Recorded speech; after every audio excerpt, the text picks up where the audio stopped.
Ahí estamos.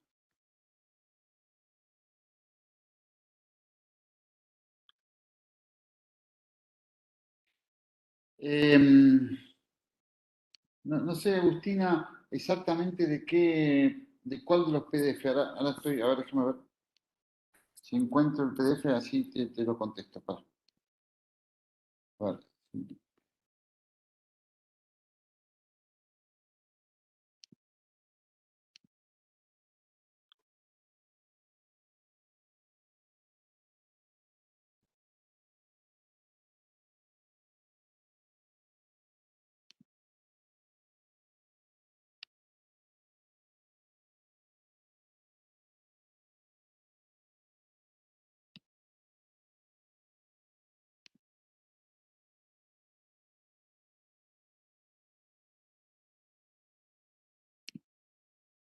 Bien, en lo que se te mandó, digo, más allá de las fotos de esta presentación, que lo más importante, hay uno que es guía, que es el que tendrías que seguir, que son pocas hojas, y el Kendall es simplemente en teoría tendrías que tener. Eh, Hay un libro que es el Kendall, que ese es extremadamente alto. Están las fotografías de la presentación esta y ahí hay una guía cortita que deberías saber. Con una foto, si la guía ya está. Yo después de la clase lo chequeo para ver qué hay subido al sistema. Bien, la idea de hoy es charlar un Ahí te lo poco. estoy chequeando, Rubén. De paso, mientras estoy abriendo ahí qué tienen disponible en el campus para decírtelo. Dale, dale, me avisás y si no, hablo con los chicos para ver cuál subir y cuál no. Bueno, la idea un poco es cuando alguien empieza a hacer un programa de actividad física o en un deportista o muchas veces en el análisis de las causas de lesiones deportivas, una de las cosas que hacemos es una buena evaluación postural. Digamos que por ahí a veces el médico no lo hace tanto, pero que nos permite tener mucha información acerca de las características del sujeto, cómo es su estructura y cómo tenemos que ir encarando después el análisis para ver qué programa de actividad física hacemos, de rehabilitación, actividad física para la salud, entrenamiento, o lo que fuera.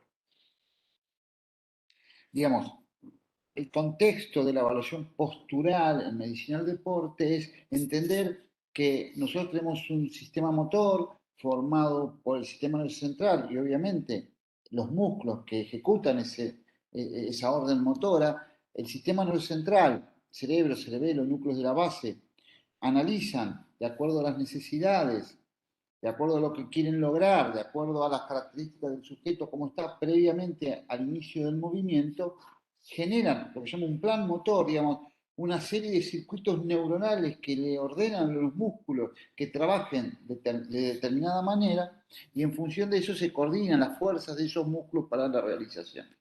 Obviamente que ese programa motor a su vez tiene una serie de informaciones, digamos, para yo decir qué voy a hacer, tengo que tener en cuenta informaciones del medio, digamos, del exterior, a dónde quiero llegar, si estoy jugando a la pelota, dónde está la pelota, dónde está el rival, dónde está el compañero, pero si yo estoy caminando, si es una pendiente hacia arriba, hacia abajo, si es inestable o no, o lo que fuera, toda la información que me viene de afuera, pero además toda la información que me viene de adentro. Yo estoy caminando, estoy parado, estoy sentado, me estoy cayendo, me estoy perdiendo el equilibrio. Bueno, de acuerdo a esa situación, yo tengo una información que me dice, bueno, en el inicio del movimiento mi cuerpo está puesto de esta determinada manera. Pero además, inclusive con situaciones internas como fatiga y otro tipo de cosas. A partir de esta situación, yo recibo información de diferentes estructuras de mi cuerpo, los órganos tendinosos de Golgi, los usos musculares, los mecanorreceptores, los receptores de dolor, los receptores de tacto, de presión, etcétera, etcétera, que yo voy a construir de esa manera lo que denominamos un control motor. El control motor es eso, es percibir, sentir, recibir toda la información aferente, tanto interoceptiva como extroceptiva, del medio y de nuestro cuerpo, a partir del cual nosotros vamos a tomar una decisión motor.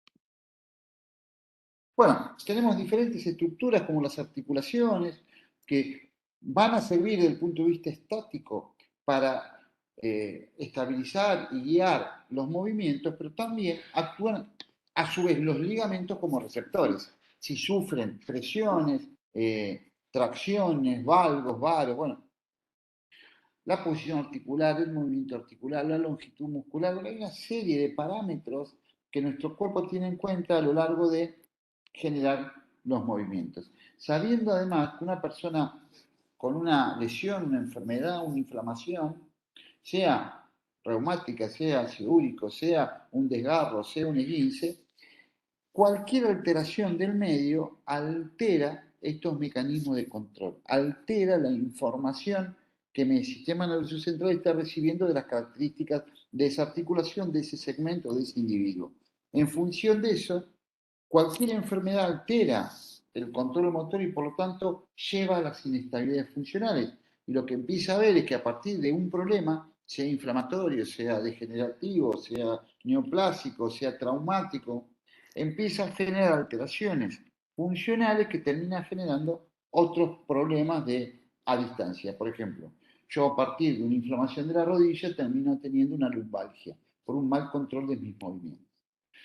Por lo tanto, esto es que sabemos que es un gran problema, entonces nosotros queremos ver cómo hacemos para intentar interpretar qué le está pasando a ese sujeto a la hora de movernos. Y vamos a tener interpretaciones posturales estáticas e interpretaciones posturales dinámicas. Obviamente que siempre digo, me gusta decir a mis alumnos que cualquier médico que quiera interpretar estos datos, lo primero que va a intentar hacer es ver cómo una persona está básicamente de pie, con la menor cantidad de ropa posible y con una observación posterior.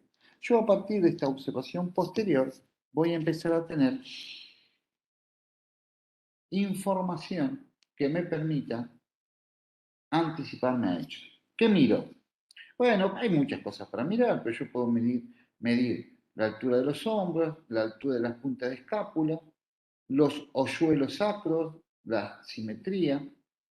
Obviamente un elemento muy importante, lo que se llama triángulo de la talla, la simetría de los pliegues glúteos, la relación de las rodillas entre sí y de los talones entre sí. Con un rápido vistazo yo voy a empezar a obtener información. Obviamente que si yo el triángulo de la talla, digamos, este espacio formado con el hombro y el tórax y el otro son simétricos, significa que esa columna no va a tener nada demasiado grave. Generalmente cuando sean simétricos significa que estamos bien. ¿Qué ocurre si son asimétricos? Si son asimétricos, tendré que mirar los pliegues glúteos. Si los pliegues glúteos son simétricos y el triángulo de la talla es asimétrico, es probable que esté en presencia de una escoliosis idiopática estructural, una enfermedad escoliosa. ¿Por qué? Porque la simetría de los pliegues glúteos me está diciendo que los miembros son simétricos y por lo tanto es muy probable que esa asimetría de los triángulos de la talla estén dados por la rotación de la columna vertebral.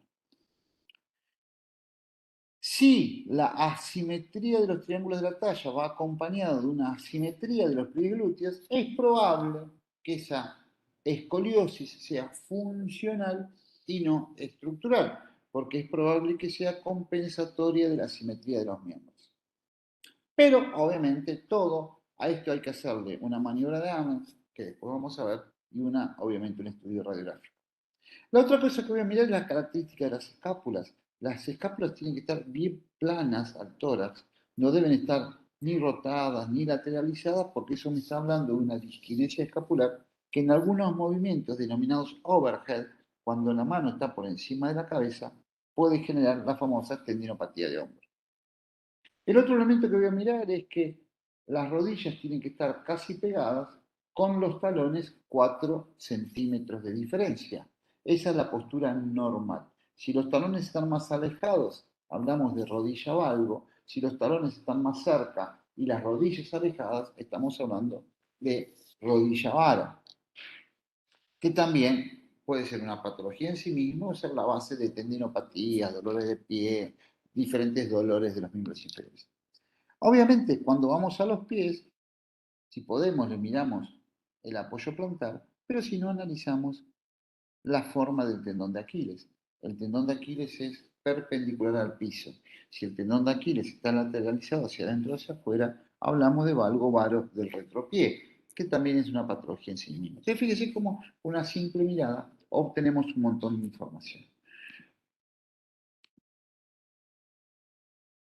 Dijimos que si hay una escoliosis, hacemos la maniobra de Adams con los miembros extendidos, donde vemos que si una zona del cuerpo está mucho más elevada que la otra y el eje de la columna está desviado, estamos hablando entonces en general de una escoliosis enfermedad escoliótica o escoliosis idiopática. Si la maniobra de Adams, la corrección es normal, estamos hablando de una escoliosis, si hubiera habido una escoliosis funcional o una columna normal. Obviamente, cuando analizamos la escoliosis, lo que vamos a hacer es analizar el ángulo de Cox, que nos da una información de la gravedad de la escoliosis. Ustedes saben que la escoliosis, que es más común en mujeres que en hombres, ataca básicamente durante la adolescencia, y nosotros sabemos que cuando el cartílago de crecimiento de la cresta ilíaca está solidificado, la escoliosis no avanza más y con eso nos quedamos tranquilos. Pero obviamente, uno puede ver también asimetrías de otro tipo, como las características de los cuadrados lumbar, de los abductores de la cadera, de los aductores, del gemelo, etcétera, etcétera, que podemos observar en esa postura posterior a ver si hay alguna alteración. Pero sí es cierto que esto ya es un poco más para el médico especialista. Lo mismo en la visión frontal, que hacemos lo mismo, y lo mismo en la visión sagital, que lo que vamos a analizar es la relación entre el oído, el hombro, la columna lumbar, levemente por detrás de la articulación de la cadera, levemente por delante de la articulación de la rodilla y levemente por delante del tobillo. Esto es una línea normal. Acá podemos observar antepulsión de la cabeza, antepulsión del hombro, sifosis dorsal, hiperlordosis o lordosis lumbar, anteversión de cadera, rodillo flexas o hiperextensión. Y a partir de esta información también vamos a saber esas características del sujeto. Fíjense que estamos hablando de tomarnos el tiempo de mirar, cosa que nosotros le damos mucha trascendencia porque es el examen clínico lo que creemos que es la clave. Una anteversión de cadera con una hiperdrosis lumbar es la base también de patologías biomecánicas como lumbalgias, pubalgias y otros, y está dado básicamente por una debilidad abdominal, una debilidad glútea. El abdominal y el glúteo llevan la cadera en posición normal. Cuando están debilitados se va a la anteversión, si se cae la parte de adelante de la cadera y genera esta hiperlordosis, obviamente un acortamiento de los lumbares, un acortamiento del psoas ilíaco y también un acortamiento del isquiotibial. Entonces, fíjense cómo la mayoría de las lumbalgias están asociadas a debilidad abdominal, debilidad glútea, acortamiento lumbar, psoas e isquiotibiales. Bueno, y de ahí salen los programas de tratamiento y rehabilitación. Obviamente, trabajamos sobre los déficits, los acortamientos y las hipertensiones. Bueno, acá ven diferentes posturas, desde la hipercifosis, desde la rectificación de la columna, de diferentes posturas anómalas que vamos a ver a lo largo de un análisis y obviamente en este caso la hiperlordosis. Es decir, que sabemos nosotros, por ejemplo, que si la cabeza está hacia adelante, hay músculos acortados como los músculos suboccipitales y el esternocleidomastoide. Y además hay músculos debilitados como los flexores profundos del cuello. Fíjense que depende de las características posturales podemos hacer los tratamientos específicos. Insisto, analizar la báscula de la pelvis, analizar la báscula frontal de la pelvis, y a través de maniobras intentar analizar si hay músculos hiperutilizados o músculos debilitados. Bueno, esta es una típica escoliosis, fíjense cómo que las escápulas son asimétricas, cómo el triángulo de la talla es francamente asimétrico y cómo ven la columna escoliótica. Bueno, obviamente esto es fácil de ver.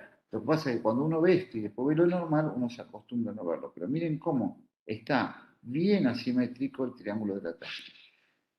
Obviamente a veces ocurre que no estamos en presencia de patologías, sino estamos en presencia de alteraciones biomecánicas. Miren cómo este sujeto que está apoyado en un pie, en el pie izquierdo, su columna está bastante derechita, pero este que está apoyado en el pie derecho, fíjese que tiene que bascular la pelvis, tiene que torcer la columna, hay asimetría en estos espacios en función de que tiene que tener probablemente lo que se llama un Trendelenburg funcional, que no solo se ve en patología neurológica grave, sino que muchas veces se ve en patología de menor cuantía o menor valía. Entonces, fíjense cómo claramente esta columna derechita acá muestra normalidad, esta columna acá en esta posición demuestra inestabilidad lumbopélvica, que es un elemento muy interesante también. Lo mismo acá, este sujeto vuelve a tener una estructura normal y este sujeto que aparenta más joven que este, fíjense el desastre que es.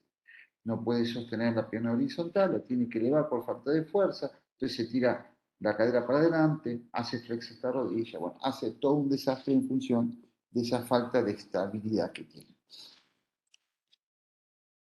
Muchas veces es muy importante darse cuenta que, como les decía recién, el psoas es un músculo problemático para la columna en la mayoría de los sujetos, mientras que el abdominal es un músculo que produce eh, adecuado funcionamiento y salud. Y miren, cómo en este caso acá está trabajando el abdominal, pero en este caso acá está trabajando el psoas.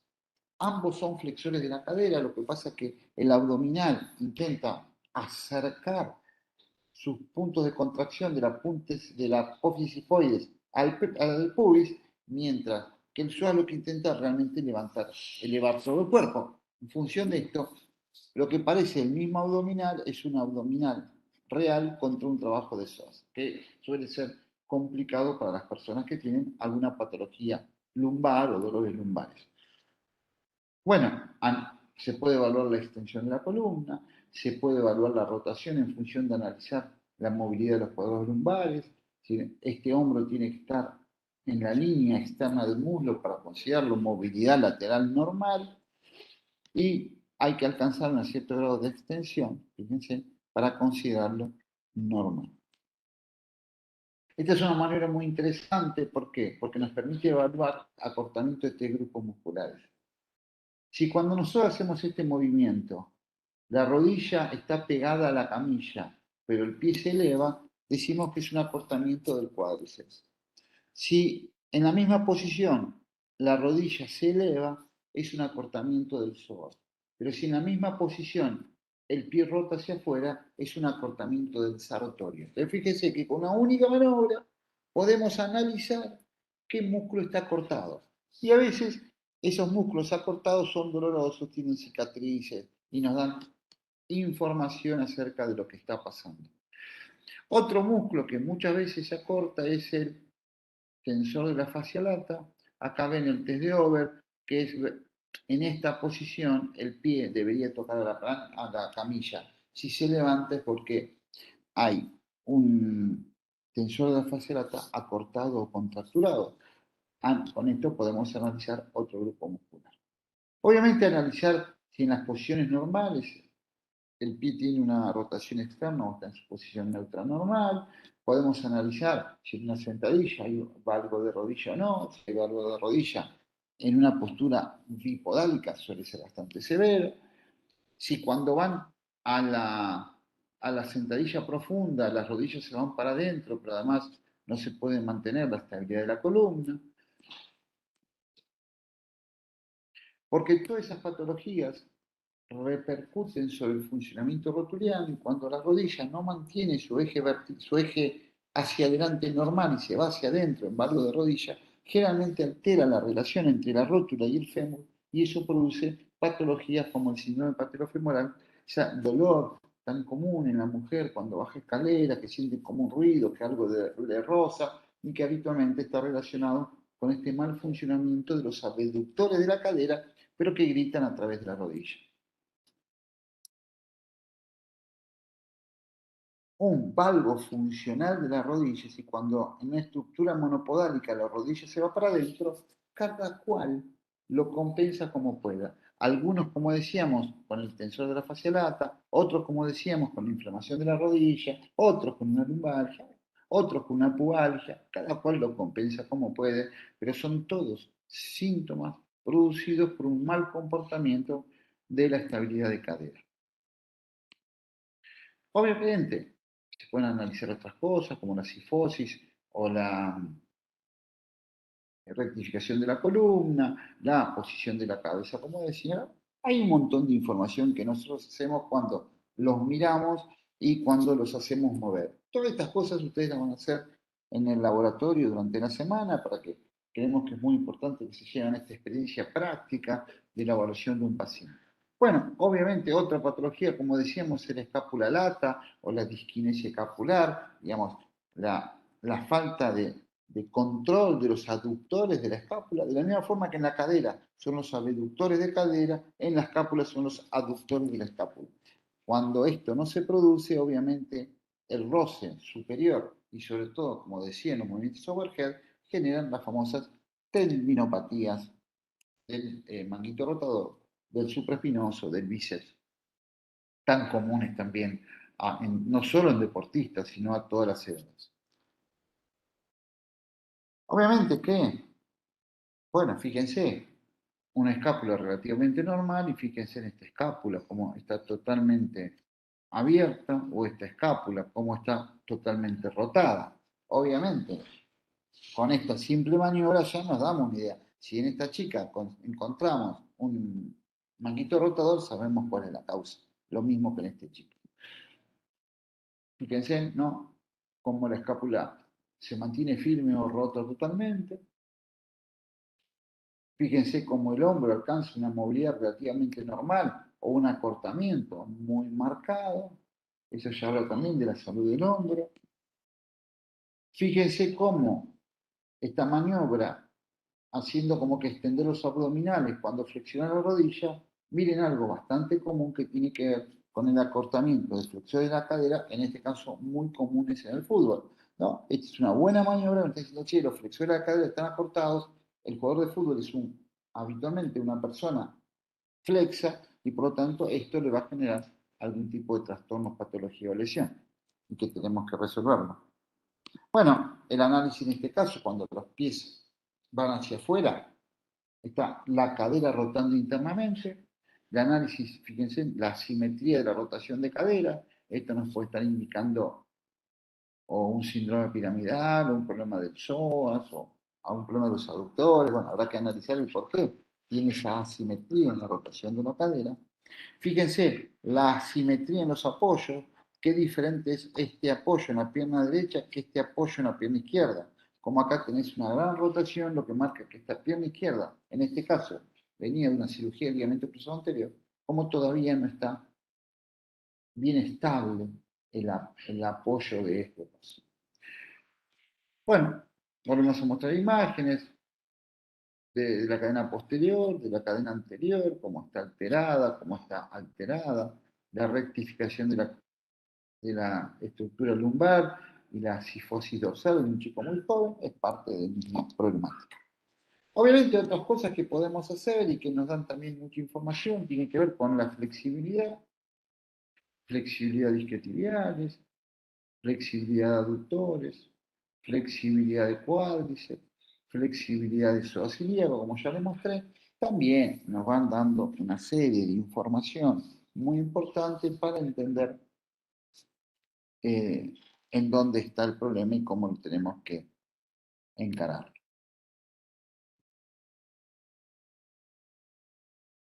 A veces, informaciones como una radiografía de frente, de cadera, nos muestra la asimetría isquiática, y en función de eso sabemos que hay una cadera, esta, que está rotada y que está rotada en función a veces de la protección, por ejemplo, de una rodilla operada, pero esa pelvis que está, una hemipelvis rotada, produce generalmente lumbalgias, pubalgias, un poco de problemas que si no la derrotamos habitualmente con maniobras osteopáticas, esa persona va a seguir con esos dolores y va a ser muy difícil sacarlos de la rehabilitación común. Digamos, cuando uno encuentra estas hemipelvis tan rotadas, digamos, un agujero son normales, pero uno lo está viendo así y el otro lo están viendo así. Por lo tanto, lo están viendo diferente. Eso es normal, eso es habitual y este diagnóstico nos permite entender que acá hay una estructura alterada, fácilmente reversible, lo que genera después toda una funcionalidad alterada. Por lo tanto, hay una serie enorme de patologías y alteraciones dinámicas muy comunes que vemos en nuestro consultorio. Común, el valgo de rodilla por una amnesia glútea. Esto es lo más común que vemos, lo vemos muy comúnmente, más en mujeres que en hombres, pero lo vemos muy comúnmente. La anteversión de cadera también, la famosa cola parada, hombres y mujeres, también más mujeres que tienen esa anteversión con esa hiperlordosis lumbar que generan eh, una estructura muy típica de la columna. Obviamente las asimetrías, piensen, cuando tenemos una lesión hay que siempre averiguar qué problema hubo antes, porque muchas veces la estructura patológica actual tiene relación con algo que pasó hace un mes, hace un año o hace 10 años. Los patrones de reclutamiento alterado, por ejemplo, la extensión de la cadera se da en un patrón normal que es glúteo isquiotibial. El glúteo hace la fuerza y el isquiotibial regula la extensión de la cadera. Si es al revés, el isquiotibial actúa más rápidamente que el glúteo, el isquiotibial está sobrecargado y por lo tanto vas a encontrar un isquiotibial que habitualmente se rompe por ese sobreesfuerzo al cual no está preparado. Buena alteración de la neuromecánica muscular, por ejemplo, el pasaje excéntrico-concéntrico del movimiento. Generalmente el movimiento es excéntrico-concéntrico. Nosotros amortiguamos y lanzamos. Nosotros amortiguamos y saltamos. Cuando ese pasaje de la amortiguación al empuje está alterado, también genera lesiones, sobre todo en los deportistas. Y obviamente cuando los estabilizadores son asimétricos, cuadriisquiotibial, vasto interno cuádriceps, rotadores internos, rotadores externos del hombro, también esto genera muchas patologías. ¿Y qué patologías vemos por estas causas? Bueno, lumbalgia. La mayoría de los lumbalgias en el futbolista tienen que ver con estos problemas mecánicos, pero la mayoría de las lumbalgias en la gente tienen que ver con problemas mecánicos. Muchas veces esa persona está asociada a una protrusión y dice, es una hernia. Es una pequeña protrusión, pero en realidad el problema biomecánico es otro. El fascialato, síndrome de la cintilla iliotibial, el síndrome patelofemoral. Acuérdense que el 50% de las mujeres tienen síndrome patelofemoral, de las cuales a la mitad les duele y a la mitad no. Y la mayoría de las causas de artrosis en la mujer por encima de los 60 años fue porque tuvo durante 30 años un patelofemoral. Dice el aforismo, dolor atraumático de la rodilla en una mujer, sí, dolor sin trauma de rodilla en una mujer es un síndrome patelofemoral hasta que se demuestre lo contrario. Y muchas veces lo asocian a problemas meniscales, le sacan el menisco y agravan el problema del síndrome patelofemoral. Obviamente la pubalgia en el deporte, obviamente lesiones recidivantes de los músculos excéntricos, como el isquiotibial o los aductores, o dolores muy comunes en el psoas. No, me duele el ovario, y vos vas y le tocas el psoas y el psoas es una piedra.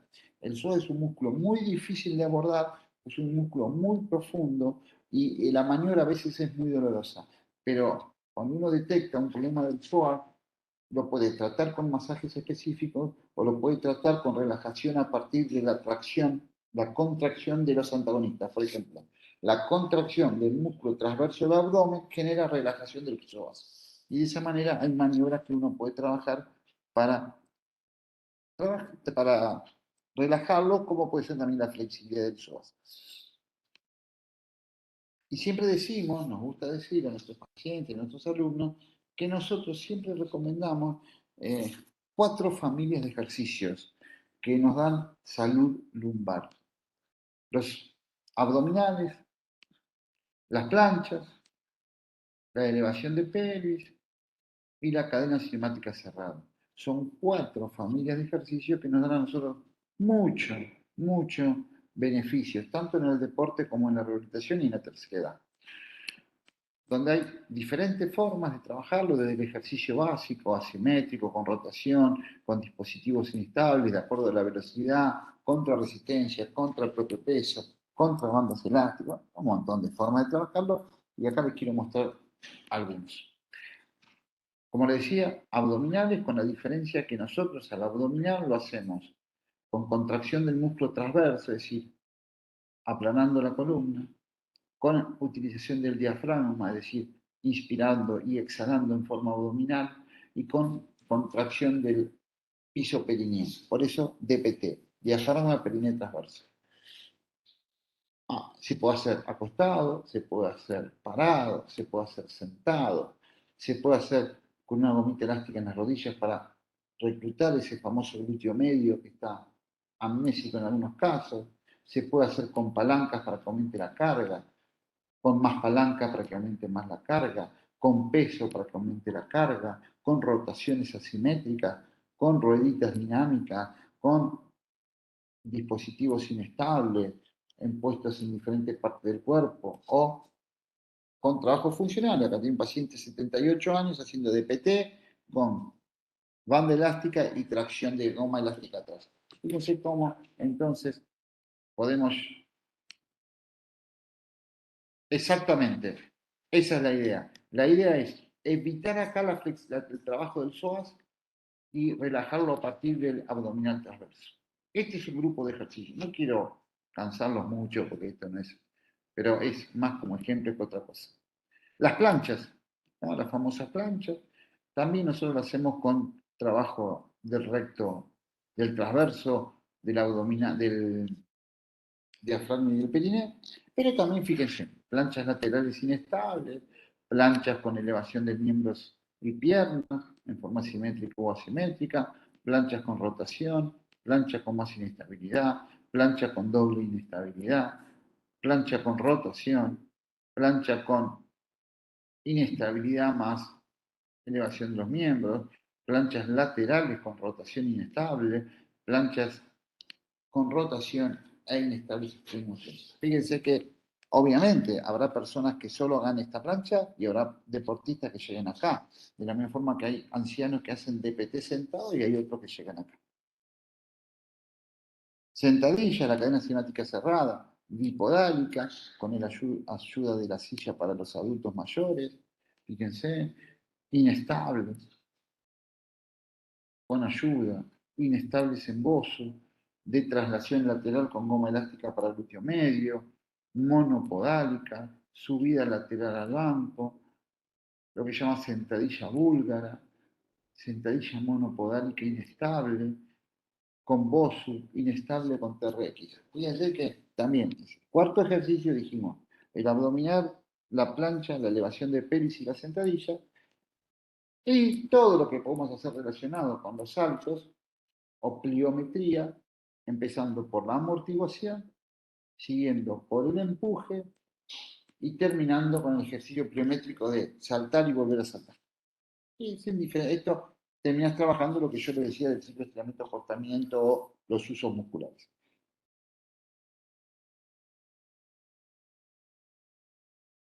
Siempre que sea en forma progresiva la carga, de acuerdo a las características del sujeto, puedes agregarle el peso que vos quieras.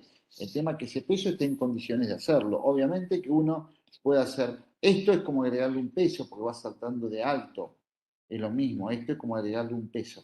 Pero vos puedes hacer lo que vos quieras en la medida que lo hagas en forma progresiva y el sujeto esté en condiciones de resolver el próximo ejercicio. No hay un límite ni para el peso, el límite es la posibilidad del sujeto de realizarlo. El último ejercicio que les decía, la elevación de pelvis, algunos le llaman puente, este es el común, bipodálico, pero puede ser, fíjense, inestable, inestable, con resistencia, puede ser monopodálico, siempre que mantenga la linealidad del tronco, pueden ser con algún ejercicio de brazos, monopodálico, inestable, inestable monopodálico. Fíjense, inestable monopodálico, doblemente inestable y monopodálico. Diferentes tipos de ejercicios. Este es un ejercicio muy lindo porque es biomonopodálico, inestable, pero en el momento de alejar la pelota, hace fuerza hacia abajo. Entonces vos haces un trabajo, se llama estimular de mecanotraducción, es decir, estimulás el efecto mecánico excéntrico durante una contracción que genera mucha adaptación de síntesis proteica y de fortalecimiento de las estructuras conectivas. Y es muy importante en la rehabilitación de algunos ejercicios y en la prevención de algunos ejercicios. Muy interesante. Bueno, nada, un pantallazo general de cosas que hacemos los médicos deportólogos, pero que me parece que hay algunas cosas que sirven mucho para entender algunos procesos patológicos. Pregunta, gente. Rubén, ahí chequeé la bibliografía. Lo que subieron es un anexo que dice laboratorio 2 y 3. Son esas 170 y pico de hojas. Gran parte es la inicial del Kendall, que hay como tú un abstracto de eso. Y lo otro es el otro artículo con todas las pruebas funcionales, que es el que compartiste vos siempre. Así que es Perfecto. esa la biblio como referencia que complementa esto, como los laboratorios de esta semana. Arranquen con la guía y si alguno tiene alguna duda puede repasar Kendall. El Kendall ya es un libro muy interesante, pero de estudio del especialista. Con la guía están bien. Pero si alguno tiene alguna duda, algún entusiasmo, pueden mirar algunas cosas del Kendall. Pero no se metan de entrar en el Kendall, que es interesante, pero les va a llevar tiempo. No es, eso es más de posgrado en realidad, pero es para que lo tengan, por si alguno lo necesita para algo. Perfecto. Preguntas en el chat, no hay ninguna. Profe, ¿qué tal? Tengo una consulta yo. Me perdí cómo se llamaba el cuarto grupo de músculos. Ejercicio. Cadena. Yo, vos tenés dos tipos de cadenas cinemáticas. La cadena cinemática abierta son los ejercicios con el pie en el aire. Por ejemplo, la camilla de cuádriceps. Eso es una cadena cinemática abierta. Cuando vos haces un ejercicio con el pie apoyado en el piso, se llama cadena cinemática cerrada. Los ejercicios que yo te mostré son de cadena cinemática cerrada, como desde una sentadilla simple hasta una monopodálica, como puede ser un pie. ¿Sí? Esto se le llama cadena cinemática cerrada, porque simplemente la punta del miembro está apoyada en el piso. Genial, gracias.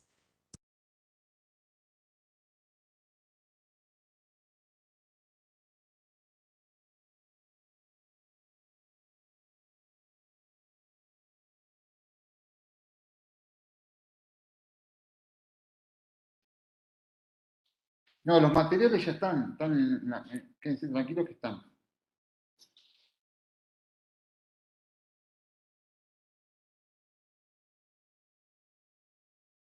¿Preguntas, chicos?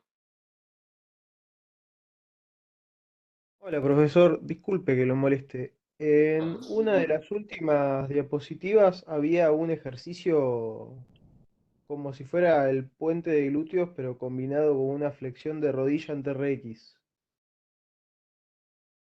O en pelota creo que era, no me acuerdo muy bien. Te re mostré este. Sí, y creo que Bueno, era la pelota en la última diapositiva. Era como un puente de glúteos con flexión de rodilla. Ese, ¿cuál? ¿El último? el último, sí. Usted dijo que era como interesante en determinadas patologías. Sí. Porque si vos vas a este ejercicio vos lo único que haces es estabilidad. No mueves esta pelota. En este ejercicio la idea es llevar la pelota lejos de tu cuerpo y ahí extendés la rodilla y en el mismo momento que la llevas apretás para abajo. Entonces el isquiotibial está haciendo, al mismo tiempo que extiende la pelota haciendo estabilidad, va tratando de hacer una flexión de rodilla comprimiendo la pelota. Entonces va estirándose y tensionándose al mismo tiempo. Entonces, ese es un ejercicio muy interesante de control excéntrico. Ustedes piensen que el músculo isquiotibial, que es el músculo que más se desgarra, por ejemplo, en el fútbol, se lesiona en dos momentos. Se lesiona o cuando, en el momento inicial, cuando extiende la cadera, porque para el isquiotibial puede ser un esfuerzo muy importante extender la cadera, si el glúteo no funciona y el isquiotibial tiene que hacer mucha fuerza, se puede romper. Y después el isquiotibial es un músculo muy importante en el control de la tibia, en el paso largo, en el momento de preapoyo sobre el piso. El isquiotibial está en forma excéntrica sosteniendo la tibia para darle estabilidad en el momento de tocar el piso. Bueno, este ejercicio entrena esa parte, el máximo esfuerzo excéntrico del isquiotibial. Genial, gracias.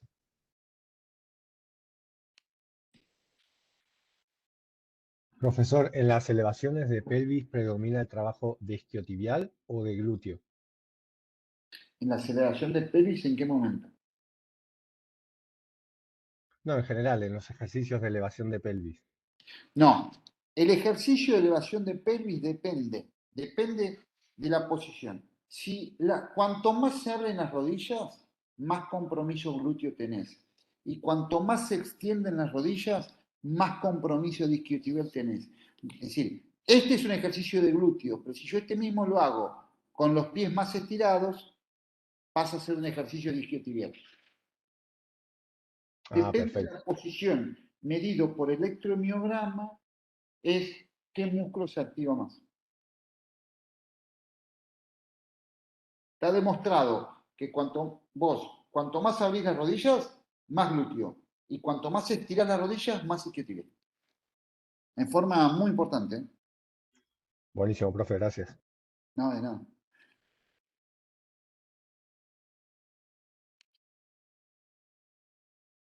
Bueno, me encanta que se hayan enganchado. Esto lo van a ver muy interesante en los prácticos, así que no se los pierdan. Yo puedo hacer una recomendación, Rubén, un segundito, Sí, claro. para que aprovechemos, precisamente como decía el doctor, es importante que a los laboratorios vayan con ropa adecuada, que traten de leer algo del material antes para poder evaluar. Obviamente siempre si vamos a evaluar algunos músculos, está bueno saber la función de los músculos para poder entender por qué salen las evaluaciones. Nada, simplemente eso año tras año tratamos de pedir más colaboración en los laboratorios porque termina siendo algo más productivo para los estudiantes. Así que ropa cómoda y dispuestos a laburar, que esa es la idea de hacer un lindo laboratorio de habilidad clínica. Exactamente. Te agradezco. Bien, gracias. Gente, nos vemos el lunes. Chao, Rubén, Muchas gracias. gracias, nos vemos. Chao, Chao, gente, hasta gracias. luego. Gracias. Buenas noches.